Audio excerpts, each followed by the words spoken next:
कराची में गिरने वाली इमारत जो है उसके लाइव मनाजिर हम आपको दिखा रहे हैं। ये औरंगी टाउन 4 नंबर की बिजली नगर का एरिया है, जहां पर एक छोटी साइज की इमारत थी जो आज सुबह गिर गई थी और उस पर रेस्क्यू का काम जो है इस वक्त जारी है। आप देख सकते हैं कि रेस्क्यू के लिए इसके अलावा बहुत से लोग भी यहाँ पर जमा है। मुख्तलिफ फलाई इदारों की एम्बुलेंसेज भी आई हैं और हैवी मशीनरी के साथ यहाँ पर जो है वो काम जो है इस वक्त जारी है और बड़ी तादाद में यहाँ इलाका मकीन भी जमा हो गए हैं।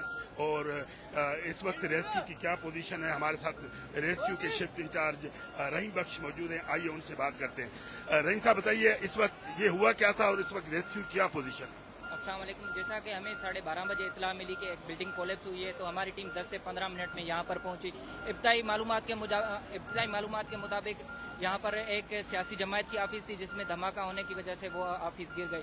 बताया जा रहा था कि 5 से 6 लोग अंदर थे, जिनको चार लोग हमने निकाल दिया है, जिनको माइनर इंजरी थी और उनको हॉस्पिटल शिफ्ट कर दिया है। अभी भी कह रहे हैं कि एक बंदा सस्पेक्टेड है जो कि अंदर था ऑफिस में। हम कोशिश कर रहे हैं, तकरीबन 80% हम मलबा हटा चुके हैं, तो अभी तक बॉडी हमें नहीं मिली। ये कितनी बड़ी इमारत थी? ये सिंगल स्टोरी बेड ऑफिस थी। और कितने कमरे थे? तकरीबन 2 से 3 कमरे थे। मुझे बताएं, इस तरह के जब भी वाकयात होते हैं तो आपका जो अमला है रेस्क्यू 112 है वो कितनी देर में यहाँ पर रिस्पांस करता है इस तरह के वाकयात? सर देखें कि हमें लोकेशन कितनी दूर है, तो उतने तकरीबन हमारी जो भी टीम होती है 10 से 15 मिनट तक इंसिडेंट लोकेशन पे पहुंच जाती है। बहुत शुक्रिया, आपने इंडिपेंडेंट उर्दू से गुफ्तगू की। ये हम आपको दोबारा बता रहे हैं कि कराची का औरंगी टाउन नंबर 4 है, जिसका बिजली नगर का एरिया है, जिसके अंदर ये रिहायशी एरिया है, मगर इसके अंदर एक सियासी जमात का एक दफ्तर बना हुआ था। एक डबल स्टोरी बिल्डिंग थी।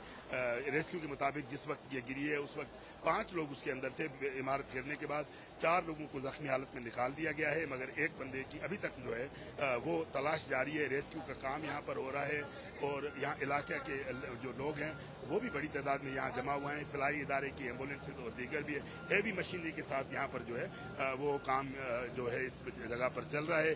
मैं आपको ज़रा सा मंजर दिखाता हूँ कि ये किस तरह का जो रेस्क्यू है वो चल रहा है मुख्तलिफ हैवी मशीनरी के साथ और मुख्तलिफ लोग भी यहाँ पर जमा है। पुलिस और दीगर कानून नाफिज करने वाले इदारों के लोग भी यहाँ पर जमा है।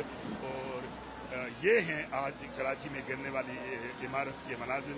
कराची में कल से शदीद बारिश थी और बारिशों के बाद मुख्तलिफ एरिया में पानी भी खड़ा हुआ था, तो कहा जा रहा है कि कराची में बारिश की वजह से पानी खड़े होने की वजह से ये इमारत जो है वो गिरी है। तो ये लाइव मनाजिर आप इस वक्त देख रहे हैं और अब तक के लिए इतना ही। देखते रहिए इंडिपेंडेंट उर्दू।